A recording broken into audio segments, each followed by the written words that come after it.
Bismillahirrahmanirrahim. Assalamualaikum warahmatullahi wabarakatuh. Waalaikumsalam warahmatullahi wabarakatuh. Alhamdulillah wassalatu wassalamu ala Rasulillah wa ala alihi wa sahbihi wa mawalah. Hadis kita pada siang hari ini karena nanti pembahasannya terkait dengan kematian, maka salah satu hadis ataupun penjelasan Rasulullah Sallallahu Alaihi Wasallam tentang detik-detik kematian atau sakaratul maut. Rasulullah menjelaskan, hadis sahih riwayat Ahmad dan Al Hakim. Ya, saya bacakan langsung terjemahannya, tidak dengan bahasa Arabnya kecuali potongan-potongannya saja karena hadisnya sangat panjang. Ya. Rasulullah bersabda yang artinya sesungguhnya seorang hamba mukmin apabila menjelang kematiannya atau sakaratul maut dan kebahagiaannya menghadapi kehidupan akhirat. Bahasa Arabnya wa iqbalim minal akhirah. Di sini yang perlu kita garis bawahi, ya. Bagi orang beriman, kematian itu adalah saat-saat yang membahagiakan menyambut kehidupan akhirat. Maksudnya apa? Maksudnya orang berimanlah yang setiap hari sepanjang hidupnya memang selalu ingat akhirat, ya. Nggak berani meninggalkan perintah Allah karena akhirat. Nggak berani melanggar larangan Allah karena akhirat. Melakukan berbagai macam amal soleh, ya, yang kadang sangat berat, yang kadang perlu kesabaran, sungguhnya juga karena ingat akhirat. Maka menjelang kematiannya, suasana akhirat itu menjadi sangat didambakan dan sangat disambut. Saat itulah turun malaikat yang berwajah tampan, ya, membawa kafan dari kafan surga dan parfum dari parfum surga, sehingga dia duduk di sebelah calon jenazah itu. Kemudian datanglah malaikat Israel atau malaikat maut, ya, yang kemudian duduk di samping calon jenazah itu dan memanggilnya dengan panggilan yang indah, wahai jiwa yang baik, ayyatuhan nafsul mutmainnah, ya, keluarlah rohmu dari jasad orang ini menuju ampunan Allah, ya, maghfiratin min Allah, begitu juga menuju keridhaan Allah. Maka keluarlah roh itu, ya, dengan mudahnya seperti mudahnya air yang mengalir dari mulut tempat minum atau semacam botol gitu, ya. Kayak khudha, kemudian malaikat menyambut roh itu, ya, dan terus didampingi oleh malaikat itu, ya, tidak ditinggalkan sekejap pun, ya. Dan kemudian dipakailah dia dengan pakaian dari surga itu dan beri parfum dari surga yang memiliki bau yang sangat harum. Parfum yang tidak pernah ada di muka bumi ini. Maka roh itu dibawa oleh malaikat menuju ke atas langit. Maka tidaklah bertemu dengan malaikat-malaikat yang di langit kecuali malaikat di langit itu bertanya, ya, ini roh siapa, ini roh siapa. Dan setiap kali ada pertanyaan itu, malaikat yang mendampingi roh yang beriman dan roh yang soleh ini selalu menjawab, fulan ibnu fulan, fulan ibnu fulan, ya. Tentu, ya, malaikat akan memanggil dengan panggilan yang baiknya saat di dunia. Maka sampailah roh itu di sebuah sama'ud dunia. Fayastaftihuna lahu, dan dia minta agar malaikat membukakan pintu untuk mengantarkan roh manusia yang beriman ini. Maka dibukalah dan diantarkanlah dia menuju sama'ud dunia, ya, dan terus menembus langit-langit berikutnya sampai ke langit yang ketujuh. Maka disitulah Allah Subhanahu wa ta'ala menyatakan kepada malaikat, tempatkan roh hambaku yang mulia ini, ya, di tempat yang tertinggi. Setelah itu kembalikan dia ke bumi, menyatu lagi dengan jasadnya. Itu indi ilal ard. Maksudnya kembali ke bumi, ke alam barzakh, ya, bukan berarti ke alam dunia, ya.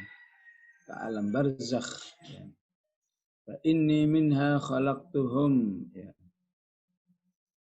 Karena aslinya manusia itu memang diciptakan dari tanah, maka harus dikembalikan ke tanah. Maka kembalilah roh itu ke jasadnya dan kemudian hidup di alam barzakh itu. Saat itulah didatangi oleh dua malaikat, dan kemudian malaikat itu bertanya, ya, siapa Rabbmu? Maka dia menjawab, Rabbku Allah. Apa agamamu? Agamaku Islam. Ya. Siapa laki-laki yang telah diutus kepadamu? Maka dia menjawab, Muhammad Rasulullah Sallallahu Alaihi Wasallam. Maka ditanya lagi, wa ma ilmuka, ilmu apa yang telah kamu pelajari? Maka orang beriman itu menjawab, Al-Quran. Dan aku beriman dan meyakini kebenaran Al-Quran. Maka dua malaikat itu, tentu maksudnya Munkar wa Nakir, ya, memanggil malaikat-malaikat yang lain. Wahai malaikat, hambaku ini telah benar menjawab pertanyaan-pertanyaan yang ada. Maka sediakan tempat baginya di surga nanti. Dan berilah dia pakaian-pakaian surga. Ya. Dan bukalah satu pintu menuju surga. Fayatihi min ruhiha. Kemudian diangkat lagi rohnya itu ke langit. Ya. Fayatihi min ruhiha wa tibuha. Ya. Enggak, maksud saya kemudian rohnya itu didatangi oleh malaikat, ya, dan diluaskanlah kuburnya, ya, sehingga seluas pandangan mata memandang, dan didatangilah seorang laki-laki yang begitu tampan, ya, tentu ini kalau mayatnya laki-laki. Kalau perempuan didatangi oleh wanita yang cantik dengan pakaian yang indah, bau yang harum, sehingga jenazah itu akan bertanya, ya. Laki-laki itu akan mengatakan, selamat, kamu berbahagia mulai hari ini di tempat yang telah dulu dijelaskan kepadamu. Sehingga jenazah itu bertanya, man anta, ya. Sebenarnya siapa kamu ini? Ya. Tiba-tiba mendampingiku dengan membawa berbagai macam berita yang baik. Ya. Fayaqulu ana amalukas soleh. Ya. Sayalah amal-amal solehmu yang saat ini divisualkan oleh Allah dengan jasad yang, ya, atau semacam manusia, ya, ya, yang akan menemani kamu sampai hari kiamat. Maka jenazah itu begitu bahagianya, ya, dia berperasaan, ya Allah, baru alam barzakh aja seindah ini, senikmat ini, sebahagia ini, bagaimana nanti di surga? Sehingga jenazah itu kemudian berdoa, ya Allah, segerakan hari kiamat agar aku bisa segera bertemu dengan keluargaku, anak-anakku, dan lain sebagainya. Begitulah cerita akhir daripada roh yang beriman ketika meninggal dunia. Selanjutnya lawan katanya, bagaimana roh orang kafir atau roh orang ahli maksiat? Rasulullah bersabda, sesungguhnya manusia yang kafir apabila menemui ajalnya dan harus kembali kepada kehidupan akhirat atau kehidupan alam kubur, datanglah malaikat dengan wajah yang seram. Wajah yang menyeramkan, hitam, membawa pakaian dari neraka, ya. Maksud saya membawa kafan, ya, dan kemudian dia duduk di samping calon jenazah itu sambil memanggil, wahai jiwa yang jahat, ya. Wahai ruh yang jahat, keluarlah kamu dari jasad orang ini, ya. Menuju kemurkaan Allah, ya. Sehingga baru mendengar saja calon jenazah itu sudah ketakutan yang luar biasa. Sehingga ruhnya itu langsung istilahnya bertahan, nggak mau keluar, ya. Karena ketakutan, ini belum mati aja udah menyeramkan begini. Diperintah lagi keluar, nggak mau juga keluar. Akhirnya malaikat itu mencabut dengan paksa roh orang kafir itu, bagaikan mencabut bulu-bulu yang menempel di duri-duri. Maka apabila telah tercabut, dibawalah jenazah itu menuju langit, ya. Dan setiap bertemu malaikat yang ada di langit, semua malaikat langit itu berteriak-teriak, mengeluh karena bau busuk yang keluar dari jasad manusia.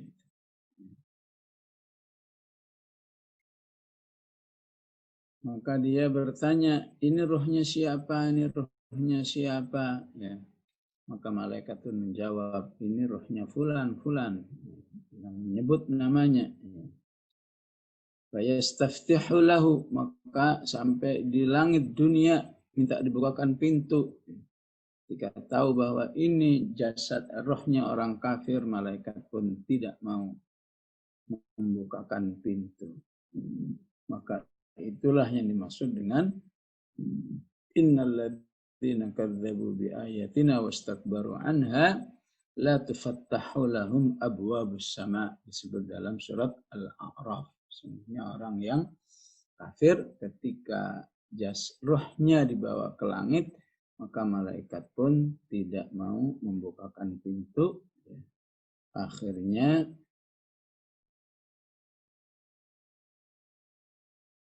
ditetapkan oleh malaikat, tetapkan untuk hambaku ini di tempat yang jahat, ya, di tempat yang jelek di bumi nanti. Dikembalikan ke bumi rohnya, ya, agar dia kemudian hidup di alam barzakh.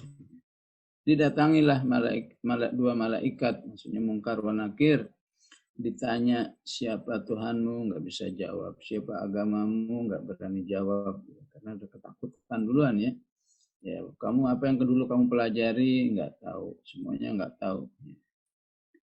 Maka malaikat pun mengumumkan kepada malaikat yang lain, inilah hamba, inilah manusia yang dulu telah kafir, mendustakan ayat-ayat Allah.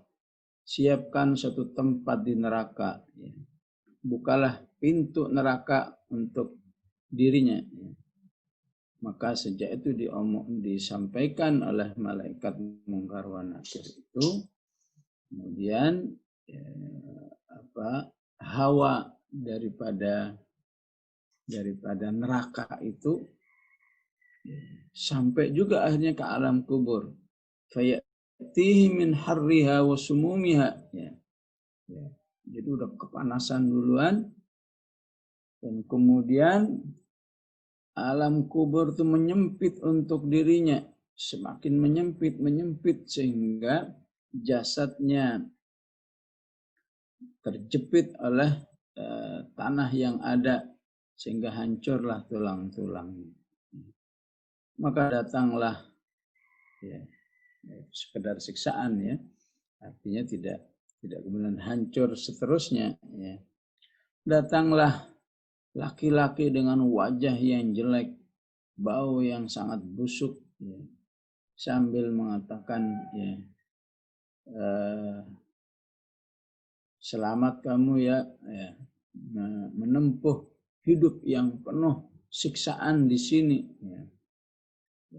Inilah hari yang dulu pernah dijelaskan kepadamu, namun kamu tidak beriman, tidak meyakini. Kemudian roh itu bertanya, siapa sebenarnya kamu? Dengan wajah yang jelek, dengan bau yang busuk. Ya. Maka dia mengatakan, ana amalukal khabith. Sayalah amal-amal jelek atau kemaksiatan yang dulu kamu lakukan. Maka ahli kubur ini merasa, ya Allah, baru alam kubur aja udah seperti ini dahsyatnya, gimana nanti neraka aslinya ya. Maka berdoalah dia, Rabbila taqumis sa'ah, Rabbila tuqimis sa'ah, ya Allah jangan kau datangkan hari kiamat itu. Begitulah cerita diceritakan oleh Rasulullah Sallallahu Alaihi Wasallam tentang saat-saat manusia mengalami sakaratul maut sampai selesai dikuburkan. Baik, sallallahu alaihi wasallam Muhammad wa ala alihi wa sahbihi wasallam. Selanjutnya, a'udzubillahi minasyaitonir rajim. Bismillahirrahmanirrahim. Laqad khalaqnal insana wa na'lamu ma tuwaswisu bihi nafsuhu wa nahnu aqrabu ilayhi min hablil warid idh yatalaqqal mutalaqqiyani 'anil yamini wa 'anil shimali qa'id ma yalfidhu min qawlin illa ladayhi raqibun 'atid. Shadaqallahul 'azim. Ayat 16 alhamdulillah sudah kita kaji ya. Intinya sebagaimana dijelaskan dari ayat 1 ayat 15 pentingnya beriman kepada Allah ya, dan syariat Allah yang sumbernya dari Al-Qur'an, sehingga agar manusia betul-betul beriman kepada Allah, maka di ayat 16 dan seterusnya Allah akan menjelaskan bagaimana kemahatauan Allah terhadap diri manusia. Maka yang diketahui oleh Allah khususnya sampai kepada hal-hal yang baru tersirat. Wa na'lamu ma tuwaswisu bihi nafsuh ya. Kenapa? Karena bagi Allah dirinya itu lebih dekat kepada manusia daripada ya urat nadi. Sehingga apa saja yang tersirat ya baru tersirat saja sudah diketahui, apalagi dilakukan dan apalagi diucapkan. Termasuk yang diketahui oleh Allah Subhanahu wa Ta'ala. Jadi kalau ayat 16 yang diketahui itu adalah baru yang sifatnya hal-hal yang tersirat, yang terlintas, yang masih ada dalam perasaan. Nah, dari ayat 17 yang dijelaskan nanti apa yang dilakukan. Dari ayat 18 yang bahkan yang diketahui dari Allah apa yang diucapkan. Maka terhadap apa yang dilakukan Allah menugaskan 2 malaikat. idh yatalaqqal mutalaqqiyani. Ingatlah bahwa Allah Maha mengetahui terhadap apa yang dilakukan manusia ketika Allah menugaskan dua malaikat yang selalu menerima ya ataupun mencatat ya, apa yang dilakukan manusia. Baik di sebelah kanannya manusia itu maupun di sebelah kirinya qa'idun, ada malaikat yang selalu menjaga dan mencatat apa yang dilakukan oleh manusia. Bahkan dalam hadis dikatakan bahwa dua malaikat ini yang ditunjuk sebagai PJ pencatatan adalah malaikat sebelah kanan. Di surat Al-Infitar ya, di juz 30 kita sering membaca ayat kiraman katibin ya'lamuna ma taf'alun. Bahwa Allah menugaskan malaikat-malaikat yang mulia yang selalu siap mencatat dan mengetahui apa saja yang dilakukan oleh manusia. Maka di ayat ini menjelaskan atau saling menjelaskan dengan al-infitar ya. Bahwa malaikat itu selalu siaga ya, mencatat ya, menerima apa yang dilakukan oleh manusia ya. Ya, kalau di al-infitar masih umum malaikat pencatat. Maka kalau di Qaf ada malaikat pencatat kebaikan, ada malaikat pencatat kejelekan. Tapi PJ-nya, pimpinannya tetap malaikat pencatat kebaikan. Apa maksudnya harus pimpinan? Ya. Artinya malaikat sebelah kanan ini ya, punya hak untuk memveto. Ya.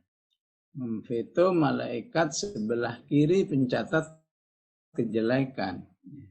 Misalnya apa? Misalnya ya, ketika manusia itu melakukan kejelekan, ya, tidak terlalu lama dari perbuatan jeleknya, dia melakukan semua yang disunnahkan, diajarkan oleh Rasulullah.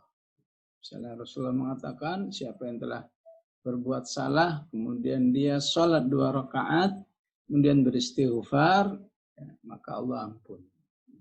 Atau tiap hari dia selalu bertasbih, di mana di situ dijanjikan dijanjikan penghapusan dosa, maka bisa jadi malaikat sebelah kanan melarang kepada malaikat sebelah kiri, ya, hai malaikat menjaga catatan kejahatan, jangan ditulis karena hamba Allah ini ya, setelah dia berbuat jahat dia dia langsung bertaubat, langsung minta ampun, langsung memperbaiki amalnya, menyesali dan seterusnya. Ya, tentu ini apabila dosa-dosanya dosa kecil ya. Kalau dosa besar memang punya hukum tersendiri ya. Nah, itulah yang dimaksud oleh doa Rabbana ighfir lana dzunubana. Ya Allah, ampunilah dosa kami. Rabbana ighfir lana dzunubana wa kaffir 'anna sayyi'atina. Tutuplah kejelekan-kejelekan kami. Tentu kalau sampai enggak dicatat berarti sudah tertutup ya. Ataupun juga bisa bermakna wa kaffir yang sudah tercatat tolong dihapus ya Allah, karena kaffara itu asal artinya menghapus. Ya, begitulah kondisi kehidupan manusia yang dijelaskan oleh Al-Quran. Sedangkan yang diucapkan, maka Allah mengatakan, ma yalfidhu min qawlin. Maka apa saja yang diucapkan oleh manusia berupa ucapan, kecuali bagi manusia itu siap ya, telah siap malaikat yang selalu melihatnya. Ya. Malaikat yang selalu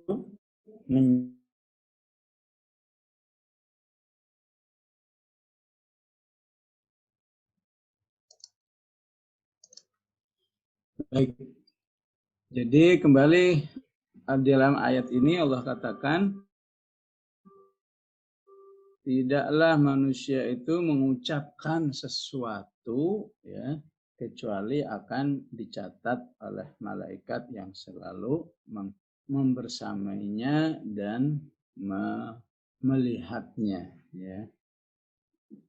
Yang saya sampaikan tadi biasanya berkata itu adalah yaqulu ya, qala yaqulu, atau kalau ibu pernah belajar bahasa Arab, berkata itu juga dengan yatakallamu.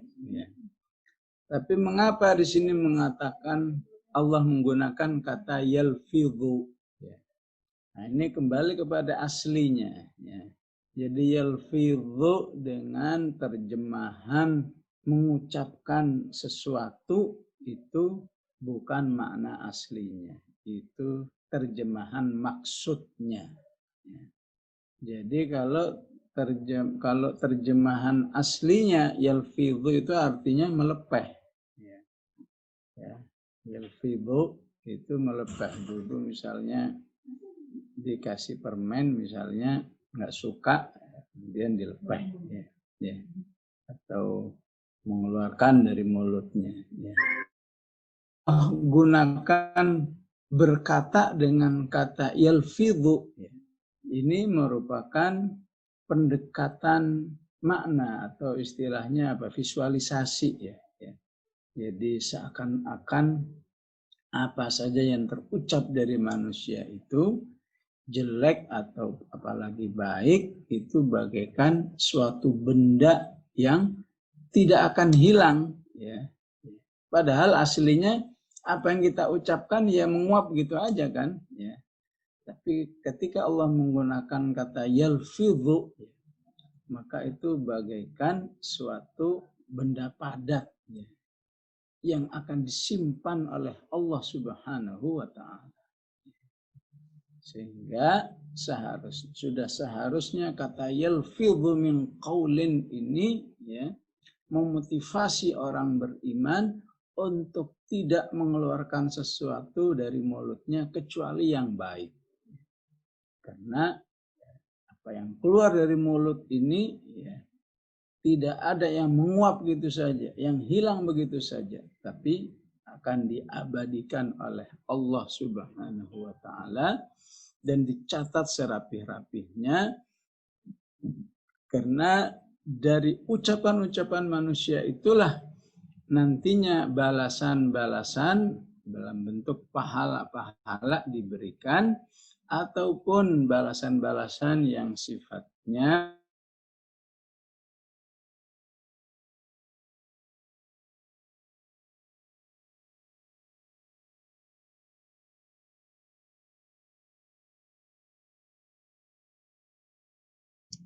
itu akurat ya.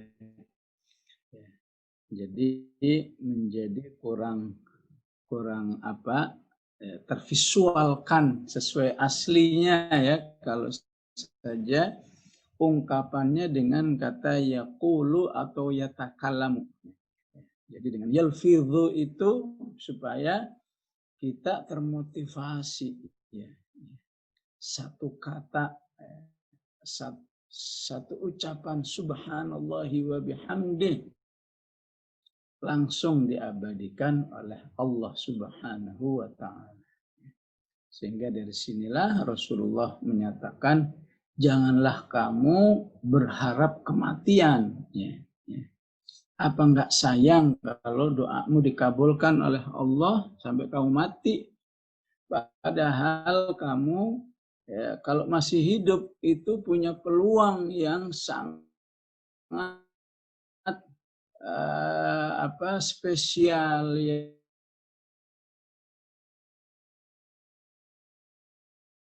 Satu kata tasbih dari mulutmu ya. satu kata isti'tab. Isti'tab itu minta ampun, astagfirullah. Kalau saja kamu tahu bagaimana dibalik balasan minta ampun atau bertasbih kepada Allah, sesungguhnya kamu mustahil minta kepada Allah, ya Allah, ya matikan hidup ini atau selesaikan hidup saya ini, ya mustahil, karena kamu akan selalu menjadikan setiap peluang kehidupan itu adalah bekal kehidupan akhirat nanti. Ya. Betapapun Rasulullah SAW masih mengajarkan juga, ya, kalau memang masih kepengen banget mati udah nggak kuat, maka berdoanya Allahumma in kanatil wafatu khairan li fatawaffani. Ya Allah, jika memang kematian itu lebih baik bagi saya, matikan saya. Jadi tidak boleh berdoanya matikan saja saya, ya Allah, ya. Atau wa in kanatil hayatu khairan li fa ahyini. Ya Allah, apabila kehidupan itu masih membawa baik kepadaku, maka hidupkanlah saya. Ya. Nah, itulah keutamaan apa saja yang keluar dari mulut kita jika yang keluar itu adalah baik. Tidak ada yang menguap tapi dicatat. Begitu juga yang jelek, tidak ada yang hilang tapi itu dicatat oleh Allah Subhanahu wa ta'ala. Ya. Dari ayat ini kita yang harus kita pahami bahwa raqibun atid itu adalah sifat malaikat. Sifat malaikat yang selalu menyertai manusia. Jadi sifat malaikat itu di ayat ini 3, ya. Qa'idun, ya, selalu siap, ya. Raqibun, ya, yang selalu yang selalu mengawasi, selalu hadir, ya. Atidun, ya, yang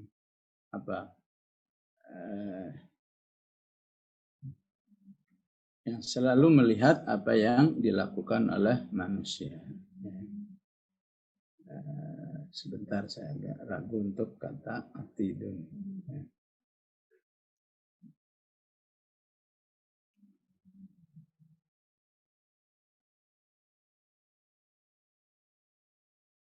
Jadi atidun, ya, pada semuanya itu menunjukkan betapa kuatnya muraqabah atau pengawasan, ya, pengawasan Allah Subhanahu wa ta'ala terhadap manusia, ya. Wa atid fa'il, ya. Fa'ilun min atada bimakna hayya'a. Atidun adalah sifat malaikat yang selalu standby, gitulah kalau itu, ya, yang selalu siap siaga mencatat apa saja yang dilakukan oleh manusia. Jadi apa kesimpulannya? Ya.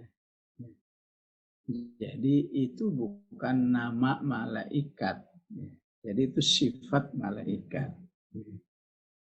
Ya, walaupun kita di negeri ini sejak kecil, ya, sudah diajari, ya, malaikat yang mencatat, yang kanan namanya raqib, yang kiri namanya atid, ya. Ya, kalau saya mengambil husnudzon mungkin maksudnya bukan penyesatan, ya, tapi maksudnya adalah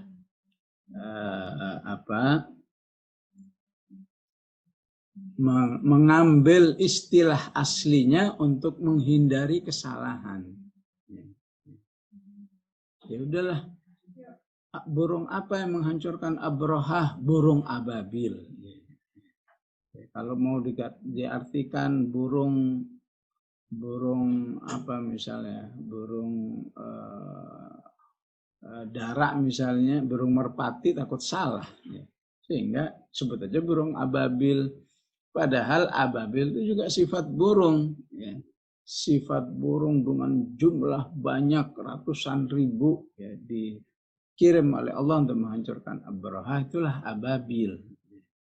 Begitulah ya sifat malaikat yang selalu standby, yang selalu mengawasi, yang selalu hadir, yang selalu siaga ya. Ya, aslinya qaidun raqibun atidun. Tapi di masa kecil kita ya, ini jadi nama padahal sifat. Maka kita tidak akan menamai malaikat kecuali apabila ada rekomendasinya dari Al-Quran atau dari hadis.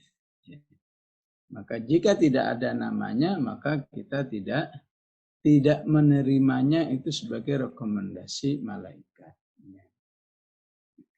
Jadi kalau ada Jibril, ada enggak dalam Quran, dalam hadis? Ada. Mikail ada, Israel ada, seterusnya ada. Malik ada, Malik menjaga neraka, di mana adanya? Di surat Az-Zukhruf. Ridwan ada di hadis, walaupun saya belum pernah nemu langsung, tapi kabarnya ada dalam hadis. Jadi ada Ridwan, ada Zabaniyah, kita jarang, kita nggak pernah diajari dulu bahwa selain Malik ya ada Zabaniyah, sebagaimana disebut di surat Al-Alaq, sanad'uz Zabaniyah, memanggilkan malaikat Zabaniyah. Nah, itulah yang harus menjadi tambahan ya, atau mungkin juga pelurusan terhadap pengetahuan masa kecil kita. Saya kira semua masa kecilnya pernah mengalami itu ya, bahwa Raqib Atid nama malaikat pencatat padahal sifatnya. Jadi kalau di surat Infitar kan pencatat malaikat itu cuma disebut yang mulia, kiroman ya, kiroman katibin. Ya, kalau di surat Qaf ditambah qaidun raqibun atidun. Itulah pengetahuan tentang membangun mentalitas muraqabatullah. Jadi orang yang selalu merasa diawasi oleh Allah Subhanahu wa ta'ala. Dan tidaklah manusia punya amal-amal yang selalu merasa diawasi oleh Allah ya. Maka kehidupan manusia itu dalam segala sisinya akan baik semua. Bayangkan, jadi pedagang kalau punya mentalitas 3 ayat ini, ya, wa na'lamu ma tuwaswisu bihi nafsuh, ya, pasti pedagang yang jujur, ya. Jadi pejabat, apalagi tertinggi presiden, punya 3 akhlak ini dijamin ya menjadi presiden yang takut sekali mendalimi manusia. Dia akan hanya berpikir bagaimana bisa berbuat baik buat umat manusia. Menjadi istri atau suami punya 3 hal ini dijamin ya, menjadi istri atau suami yang setia kepada pasangannya. Jadi perselingkuhan itu pasti manusia sudah kehilangan nilai-nilai ayat ini ya. Nggak takut lagi catatan malaikat, nggak malu lagi dengan malaikat yang selalu membersamainya ya. Ya, jadi apa saja ya, mau jadi mahasiswa, mau jadi apa saja ya, kalau punya 3 hal ini. Pantaslah jika Rasulullah menjadikan surat ini surat gacoan, surat yang harus sering terbacakan di hadapan kaum muslimin ya, sebagaimana surat Al-A'la dan Al-Ghashiyah ya.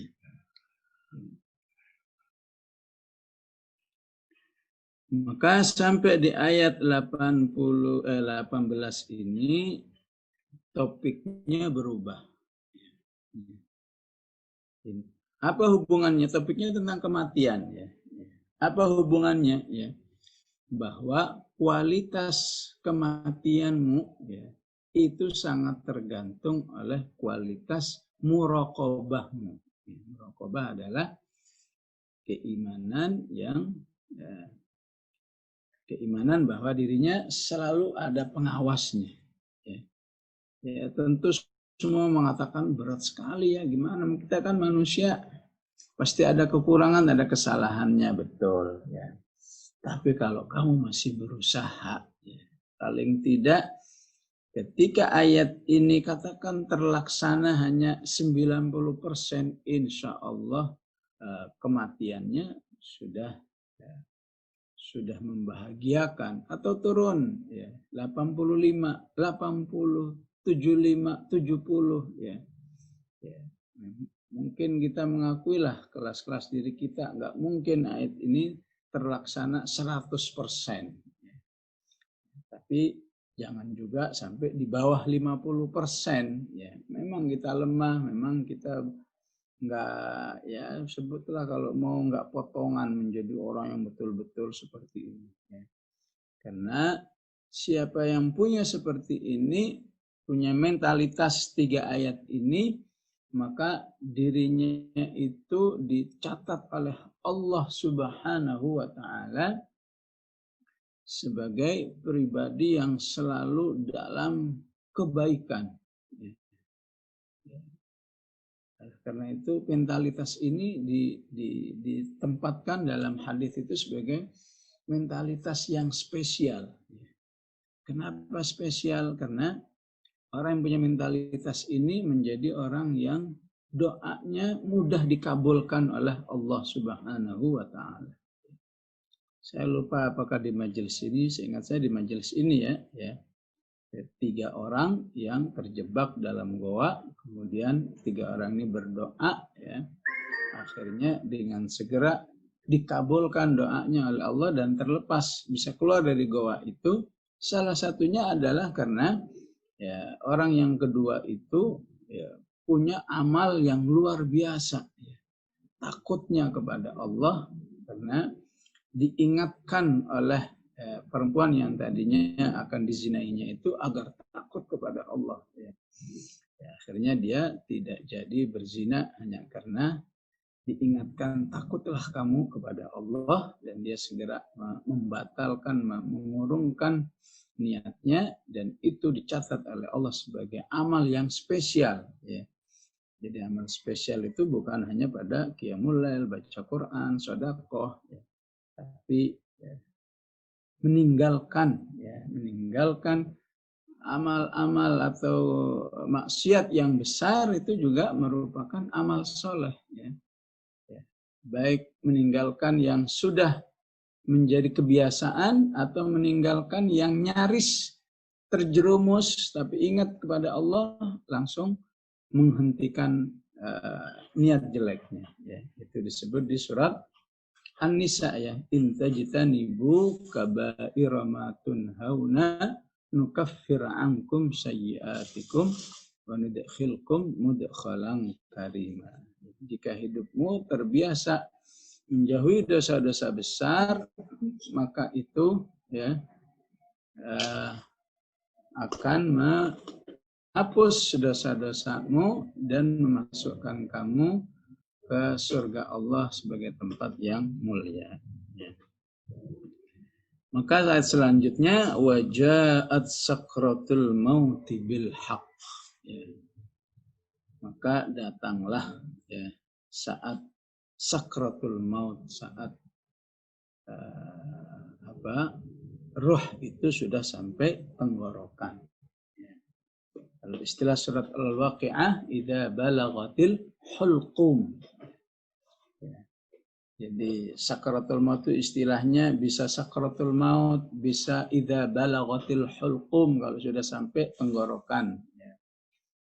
Kalau di surat Al-Qiyamah istilahnya balaghatit taraqi. Ya.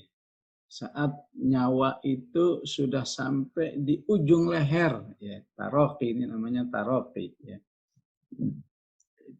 Sudah nyawa sudah sampai di situ, maka itu detik-detik akhir bagi kehidupan. Ya, bismillahirrahmanirrahim. Alhamdulillahirrahmanirrahim.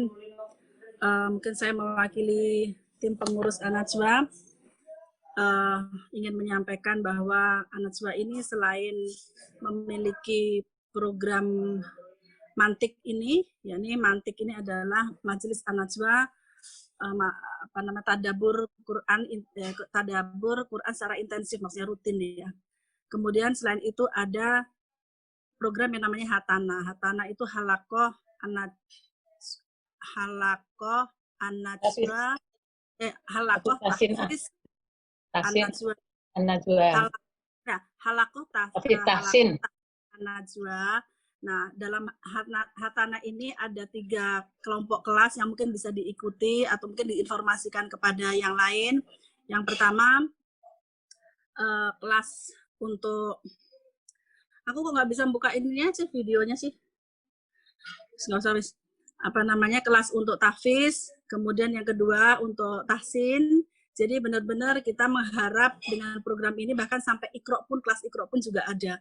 Kami berharap program ini bisa disebarluaskan dan bisa menarik bagi mereka yang ingin belajar Al-Qur'an. Jadi intinya kita ingin mengajak umat untuk kembali kepada Al-Qur'an, sehingga apapun hal-hal pelajaran atau pembelajaran yang terkait dengan Al-Qur'an kita berusaha untuk menyediakan sedemikian rupa, semoga bisa sedikit membantu. Dan itu semuanya insya Allah gratis, tidak ada pungutan biaya. Jadi bagi mungkin yang anggota An-Najwa, alhamdulillah sudah sebagian besar sudah tergabung. Bagi yang mungkin belum tergabung, bisa bergabung jika memerlukan, atau setidaknya menyampaikan kepada yang lain sehingga menjadi amal jariah kita semua. Selain program tersebut, juga untuk bapak-bapaknya, kami juga ada kelompok kelas untuk para ikhwan. Jadi nanti kalau ingin gabung bisa bertanya kepada, tolong mungkin salah satu nulis nomor teleponnya di room chat ya, sehingga mungkin bisa menghubungi nomor teleponnya ada di room chat tersebut dan bisa nanti di follow up, dimasukkan ke kelas untuk ikhwannya. Demikian mungkin dari saya, dan aktivitas yang lain juga penggalangan dana untuk kegiatan pembiayaan dakwah dan dakwah dan sosial, jadi membantu dan semuanya terkait dengan kegiatan yang berafiliasi dengan Qur'ani. Jadi kita membantu para hafiz Qur'an, membantu guru-guru Qur'an, membantu pembebasan pesantren Quran, pembiayaan rumah Quran, ada yang secara insidentil maupun secara rutin, dan semua dikelola oleh bendahara yang insya Allah amanah. Mungkin itu aja dari saya. Ini kelanjutannya gimana nih saya? Monggo kepada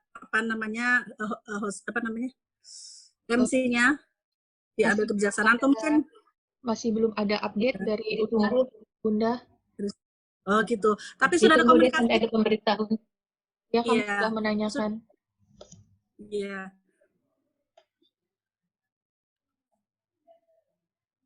Silakan kalau ada yang mau bertanya bisa dicatat, nanti disampaikan. Itu Bunda Yanti sudah menyampaikan di room chat. Bagi yang ingin mengetahui atau bergabung atau ingin berbagi tentang informasi tentang An-Najwa, bisa menghubungi nomor yang tersebut di room chat. Ini teman-teman dari Hatana belum terlalu banyak yang masuk ya. Hari ini relatif sedikit, tapi insya Allah nggak mengurangi semangat kita, karena semua yang ada di sini itu semua sudah jadi takdir Allah kita lah, mungkin insya Allah yang pada hari ini dipilih. Semoga mereka yang sudah berniat dan bersungguh-sungguh untuk masuk, tetapi terkendala karena suatu hal, diberikan kesabaran, dan kesabaran yang mereka lakukan juga mendapatkan pahala tersendiri dari Allah Subhanahu Wa Taala. YouTube ada 22 orang, Bunda. Maksudnya? Alhamdulillah banyak juga. Ada 22. Iya, 22. Oh, Masya Allah. Saya lagi bertamu ini di rumah kakak saya, jadinya nggak bisa ngikutin. Tapi mau ada pertanyaan buat Ustadz, soalnya kemarin terkait dari halakoh sebelumnya yang saya ikutin, itu ada pertanyaan yang terpending, makanya saya nunggu Ustadz dulu sampai muncul.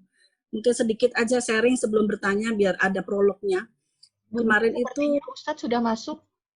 Oh ya, alhamdulillah. Silakan. Tuh, Ustaz tanya katanya tolong unmute. Udah? Sudah. Ya, alhamdulillah. Belum. Oh, belum. Ustaz bilang suruh unmute buat Ustaz. Ustaz sudah masuk. Udah, Ya, udah. ya, sudah. Tafadhal, Ustaz. Ada, Ustaz. Iya. Ya, selanjut ya. Bismillahirrahmanirrahim. Mohon maaf nih, gangguan sinyal, saya ganti HP ini akhirnya. Masya Allah. Jadi apa yang dilaksanakan oleh manusia dengan 3 ayat di atas, 16, 17, 18, itu akan mempengaruhi kualitas kematian manusia saat Allah menjelaskan waja'at sakratul mauti bil haq. Ya. Jadi kata bil haq itu merupakan sebuah jaminan kepastian akan kejadiannya. Kenapa? Karena al-haq itu sendiri adalah sifat Allah. Ya. Al-haq itu sifat Allah. Ya. Sebagaimana di surat Yunus ya, dzalikumullahu rabbukumul haq. Itulah Allah yang pasti. Ya. Dzalikumullahu rabbukumul haq, famadza ba'dal haqqi illa dhalal.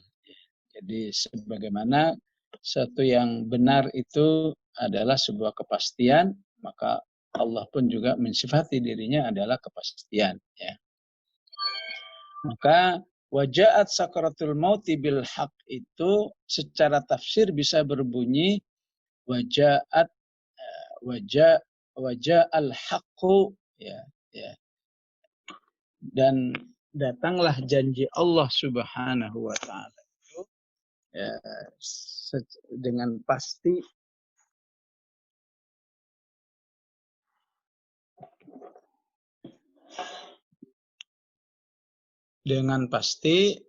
sepasti Allah sendiri. Ya. Kemudian juga dari kata ja'a itu Al-Quran selalu menggunakan kata ja'a untuk peristiwa-peristiwa yang besar. Ya, ya. Wa ja'a rabbuka wal malaku saffan saffa. Ya. Jadi Ibu bisa menjadikan kaidah umum ya, di mana ada kata ja'a, pasti subjeknya itu sesuatu yang besar. Idza ja'a nasrullah, apabila kemenangan dari Allah itu datang. Ya. Dan masih banyak ayat-ayat yang lain ya. Begitu juga, maka di ayat ini Allah menggunakan saat-saat kematian itu dengan ja'a. Ja'at sakratul mauti bil haqq. Dzalika ma kunta minhu tahid, ya. Itulah saat-saat yang enggak mungkin bagi siapa saja ingin menghindar apabila kematian itu sudah datang. Ya. Dan ini mirip seperti yang disebut di surat Al-Qiyamah, surat 75. Ya. Manusia mengatakan saat sakaratul maut, ya, wa qila man raqa. Siapa yang bisa mengobati, dalam arti membatalkan saat-saat kematian ini. Manusia hanya bisa berusaha dan diperintahkan berusaha. Namun kalau itu memang sudah pas dengan ajalnya, ya sudah, ya, manusia akan menghadapi kematian. Baik Ibu-ibu, mohon maaf, inilah kajian yang bisa kita pelajari dari 16, 17, 18 sampai 19. Allah Ta'ala alam, sallallahu ala sayyidina Muhammad wa ala alihi wasallam, alhamdulillahirabbil alamin. Alhamdulillah. Rabbil alamin, jazakallah khairan Ustaz. Semoga apa yang telah dijelaskan oleh Ustaz dapat menjadi pegangan kita sehingga kita dapat menjalani hidup ke depan, dapat mengikuti apa yang dijelaskan dalam ayat 17-18 sehingga kita dapat menjadi muraqabatullah dan kita dapat Amin, insyaallah. mengakhiri hidup kita dengan baik. Selanjutnya kepada ibu-ibu siapa yang tadi Bunda Indria mau bertanya, silahkan Bunda. Ya, alhamdulillah. Jazakillah khair, Ustaz. Ustaz mau tanya, Ini kaitannya, apakah ada kaitannya dengan muraqabah atau tidak? Saya kira mungkin ada ya Ustadz ya, karena terkait dengan perasaan kita sedang diawasi Allah. Nah, karena tapi yang lebih terkhusus lagi terkait dengan penjelasan Ustadz pada beberapa waktu yang lalu dalam kajian yang lain tentang betapa besarnya nilai atau penghargaan Allah bagi seseorang yang menangis karena merasa takut kepada Allah. Nah, yang pertanyaan saya ada dua Ustadz. Yang pertama itu perasaan takut, menangis, perasaan apa? Kadang itu seseorang mungkin ada yang merasakan takut kepada Allah kemudian sampai menangis ya dalam keadaan kesendirian. Tapi di sisi lain dia melihat akhlaknya mungkin tidak layak gitu loh untuk menjadi seorang yang berkarakteristik takut kepada Allah gitu loh Ustaz. Itu bagaimana Ustaz?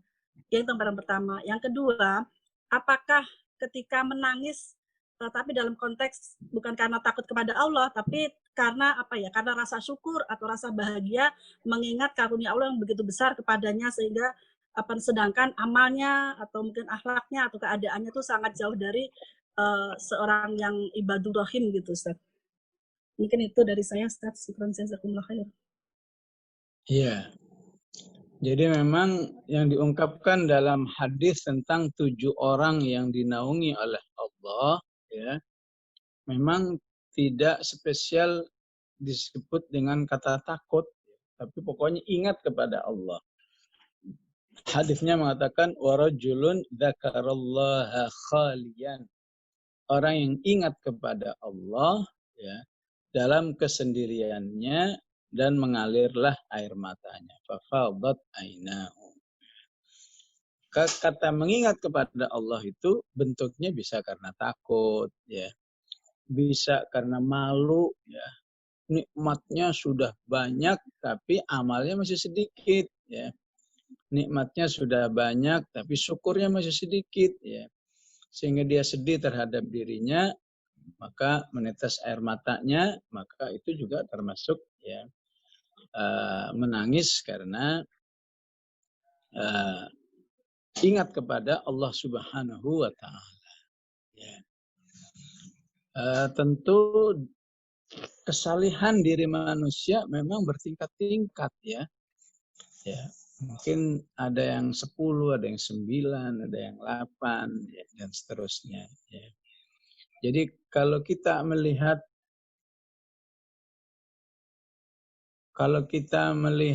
seseorang atau mungkin juga diri kita ya, di saat-saat ingat kepada Allah bisa menangis, tapi di saat-saat tertentu ya malu kepada Allah ya, karena amalnya nggak seimbang dengan saat-saat nangisnya ya.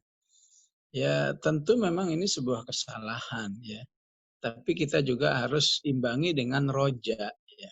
Roja itu semacam penghargaan lah, penghargaan diri ya. Artinya tetap harus seimbang, tidak bisa kita kemudian langsung menjustifikasi atau membuat penilaian, wah diri saya ini nggak konsisten, giliran nangis, giliran maksiat, nggak juga begitu ya. Kita harus sadari sesuai dengan hadits sadidu wa qaribu ya. Jadilah orang yang berusaha lagi, mendekat lagi kepada kebaikan-kebaikan itu sampai kualitas yang terbaik ya. Sehingga kalau masih dengan kualitas yang belum baik ya, di satu sisi disyukuri, di sisi lain kita akui ya. Kita akui bahwa kita belum baik, kita belum sampai kepada ketakwaan yang maksimal. Nah, begitulah ya. Karena saat orang sudah bisa meneteskan air mata, tapi juga masih kesalahan, itu tetesan air matanya itu insya Allah nggak bisa disebut kebohongan, tapi tetap itu sudah suatu proses prestasi keimanannya kepada Allah Subhanahu wa taala ya. Adapun dia masih kadang menyimpang, masih salah ya. Ya, itu sebuah bukti memang dia belum ideal ya. Katakan mungkin kalau secara penilaian baru 7 atau 7,5, belum sampai 9, belum sampai 10 ya. Tentu yang bersangkutan atau kalau itu diri kita, ya, betapapun kita sudah bisa meneteskan air mata, kita juga nggak bisa bangga juga. Ya.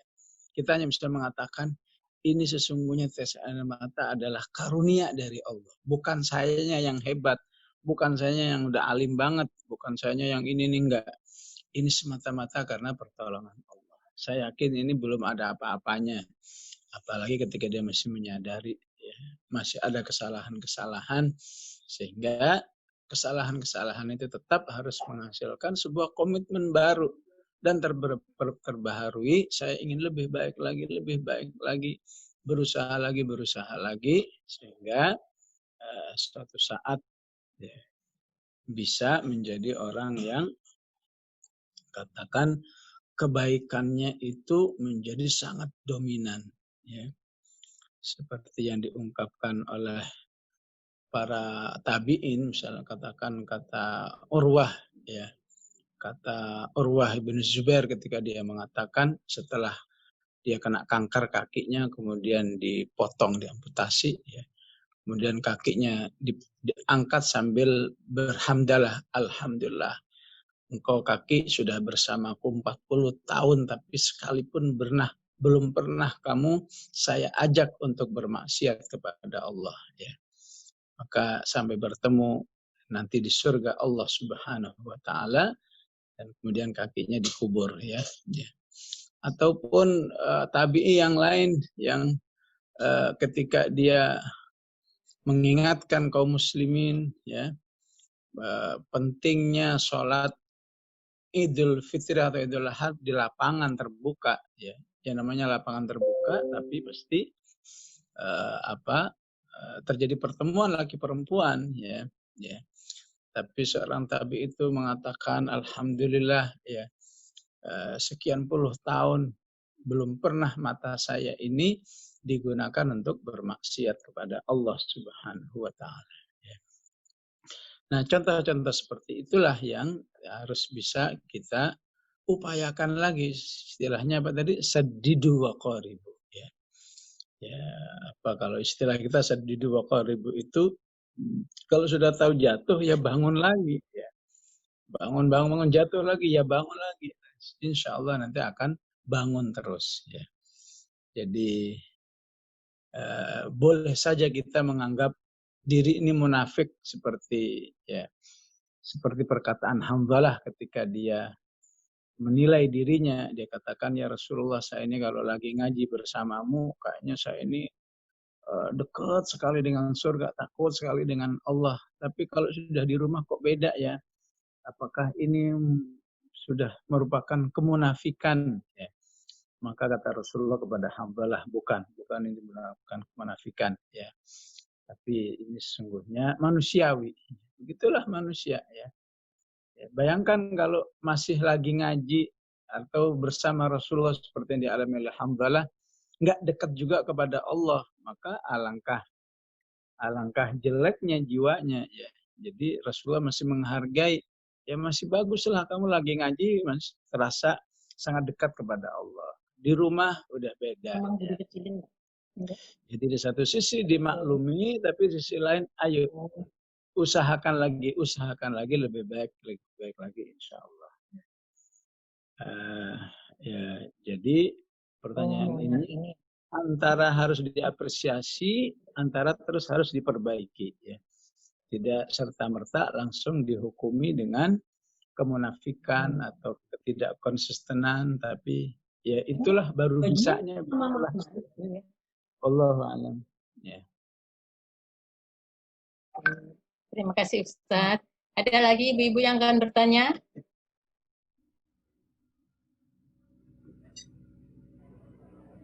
Bunda Yanti mungkin? Ya, makasih.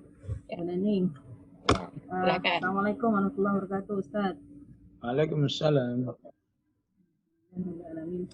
Ustaz, saya mau bertanya terkait dengan penjelasan tadi di surat Qaf ayat 16-18 tentang kedekatan Allah yang diwakili oleh malaikat di situ. Agak kencang Bunda Yanti. Iya, suaranya. Nggak jelas ya? Sekarang jelas nggak? Jelas. Alhamdulillah. Ya Ustaz, alhamdulillahirobbilalamin. Saya izin bertanya terkait dengan Iya, penjelasan Ustaz tadi di surat Qaf ayat 16 sampai 18 di mana ada malaikat yang bersifat qaid, raqib, atid yang mencatat semua amal kita. Yang saya mau tanyakan, apabila yang saya dalam gambaran kita kan nanti di akhirat semua amal kita itu ditayangkan ya Ustaz ya. Nah, iya betul. apakah amal-amal yang sudah diampuni tetap ditayangkan gitu ya? Atau memang Allah tutup dalam arti ya sudah dihapus seperti itu. Itu yang pertama Ustadz. Yang kedua pertanyaan saya tadi Ustadz katakan Rasulullah SAW bersabda jangan minta kematian gitu kan, karena ketika kita hidup di situ masih ada potensi ampunan dari Allah. Nah Ustadz, kalau begitu bagaimana sebaiknya kita yang merasa bahwa kita ini adalah pribadi yang zalimun li nafsih, di mana yang seperti dalam surat Al-Fatir itu kita banyak dosa dan sebagainya, di satu sisi ada kerinduan untuk bertemu dengan Allah, namun di sisi lain kita merasakan bahwa kita punya banyak dosa. Apakah doa kita sebaiknya memohon dipanjangkan umur atau bagaimana ya Ustadz ya? Seperti itu. Terima kasih. Ya, jadi kalau kembali ke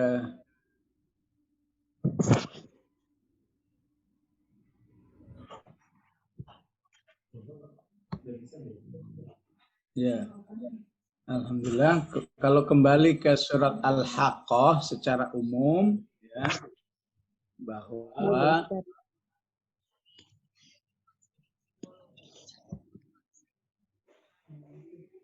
ya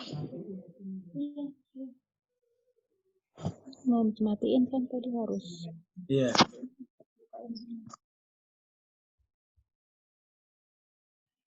Ini dimatiin. Jadi surat Al-Haqqah menjelaskan bahwa semua amal akan ditayangkan ya. Yauma idzin tu'raduna la takhfa minkum khafiyah. Ya.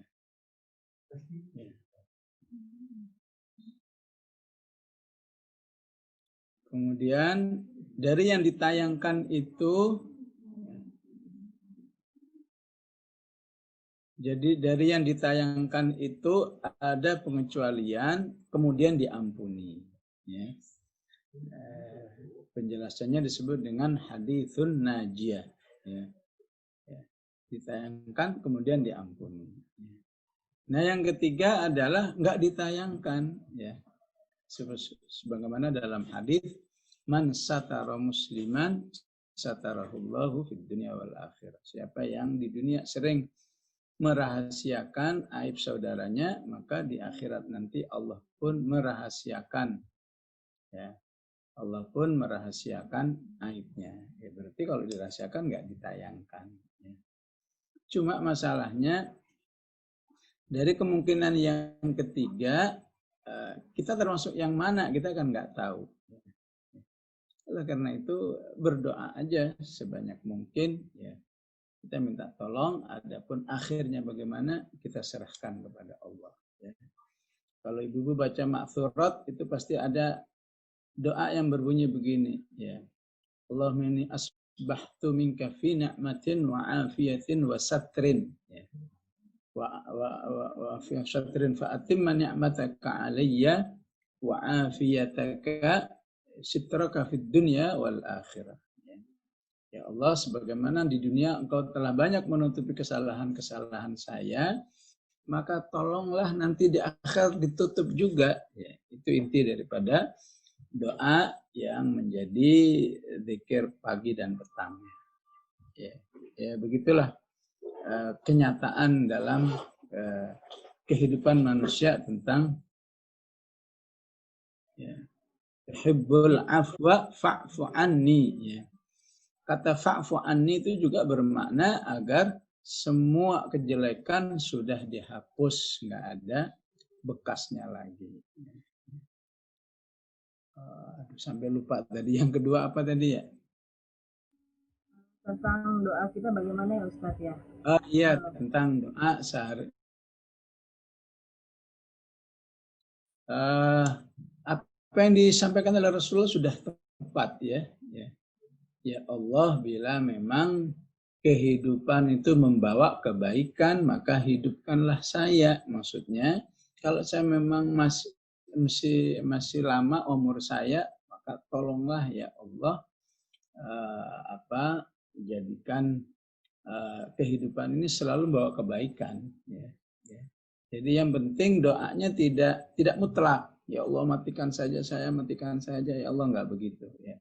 Tapi doanya bercatatan, ya Allah jika kehidupan lebih baik bagi saya, hidupkan, panjangkan umur ini.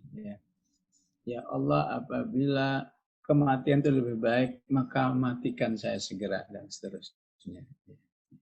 Itu pun Rasulullah mengatakan wa in kana la mahalata. Ya.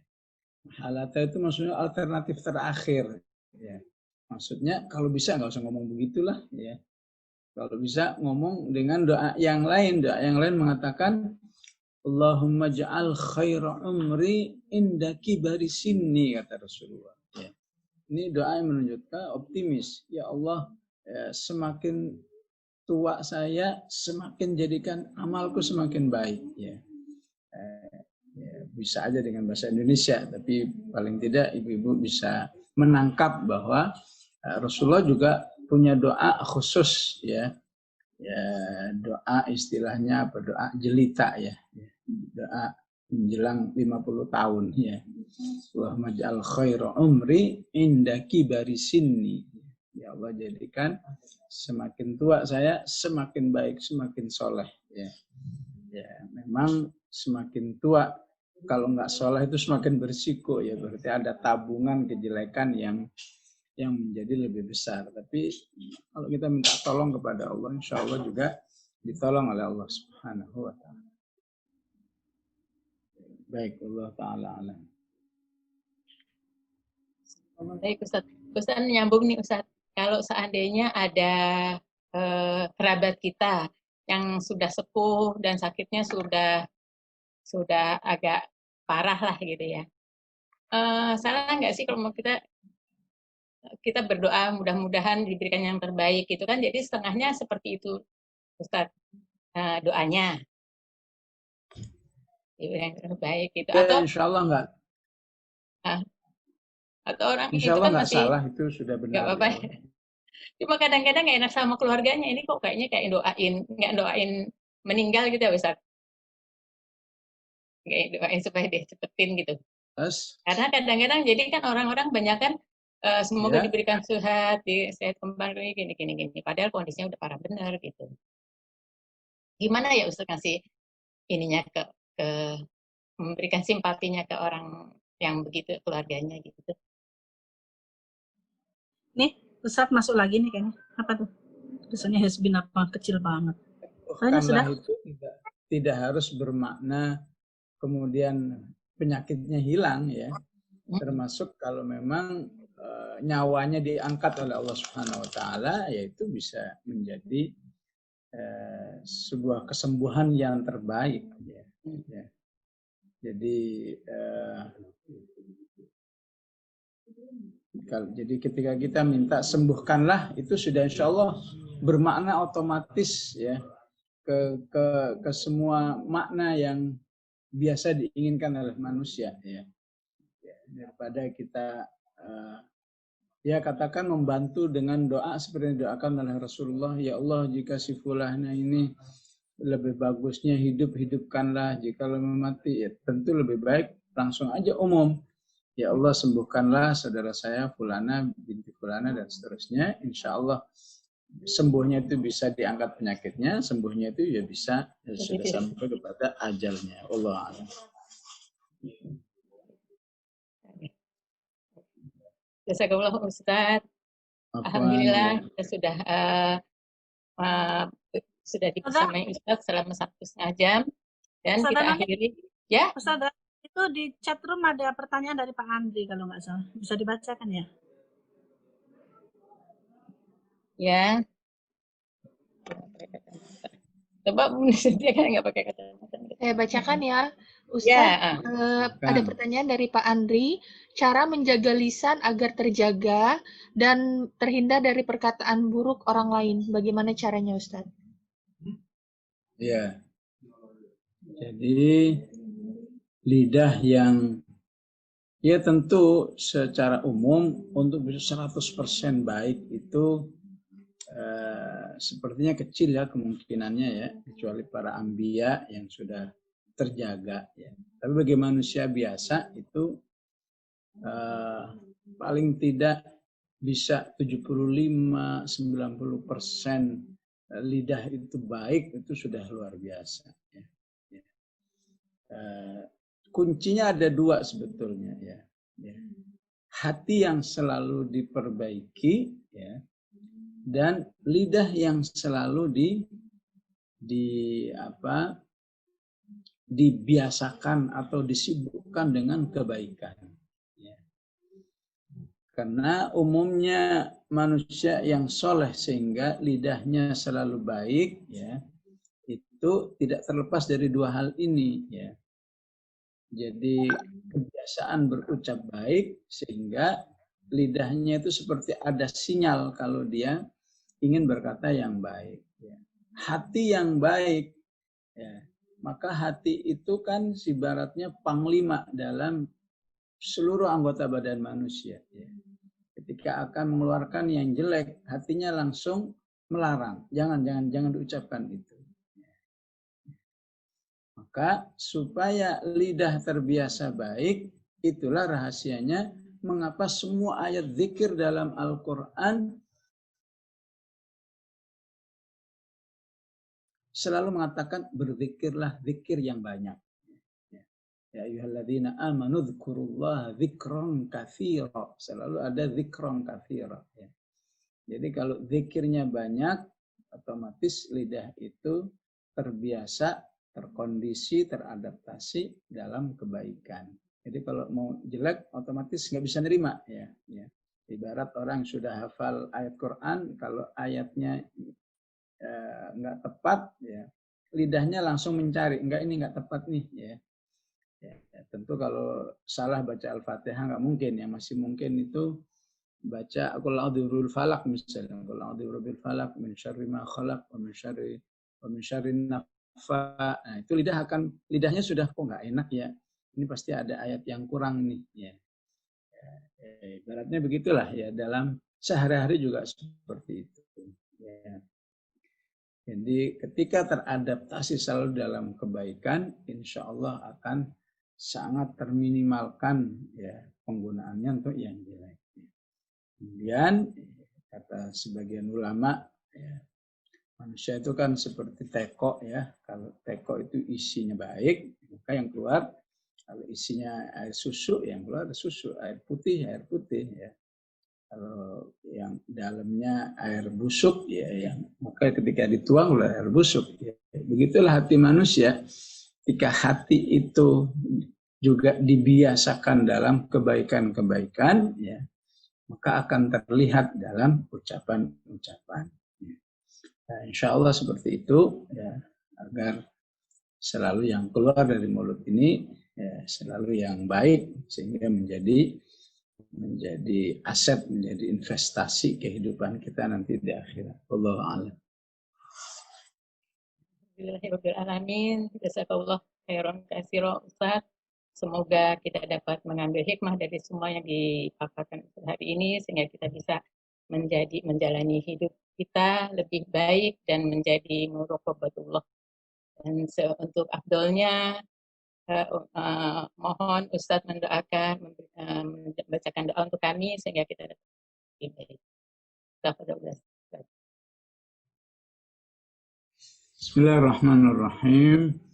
Alhamdulillahirabbil alamin. Allahumma shalli wa sallim ala sayyidina Muhammad wa ala ali sayyidina Muhammad. Allahumma ighfir lana wa liwalidina warhamhum kama rabbawna shighara. Allahumma inna nas'aluka ats-tsabata fil amri wal 'azimata 'ala ar-rusydi wa nas'aluka qalban salima wa lisanan sadiqa. Ini salah satu doa Rasulullah agar kita selalu mengucapkan dengan baik itu nas'aluka qalban salima. Aku mohon kepadamu ya Allah hati yang sehat, hati yang bersih, wa lisanan sadiqa, dan lisan yang selalu berucap baik ya. Jadi memang sangat terkait ya antara hati dan lidah ya. maka doanya mengatakan wa nas'aluka qalban salima wa lisanan shadiqa wa nas'aluka min khairi ma ta'lam wa na'udzubika min syarri ma ta'lam wa nastaghfiruka lima ta'lam innaka anta 'allamul ghuyub rabbana hab lana min azwajina wa dhurriyyatina qurrata a'yun waj'alna lil muttaqina imama rabbana la tuzigh qulubana ba'da idh hadaytana wa hab lana min ladunka rahmah innaka antal wahhab Allahumma arhamna bil Qur'an waj'alhu lana imaman wa nuran wa hudan wa rahmah Allahumma dhakkirna minhu ma nusina wa 'allimna minhu ma jahilna warzuqna tilawatahu ana al-laili wa ana an-nahar birahmatika ya arhamar rahimin sallallahu alaihi sayyidina Muhammad wa ala alihi wa sahbihi wa sallam walhamdulillahi rabbil alamin wassalamu alaikum warahmatullahi wabarakatuh.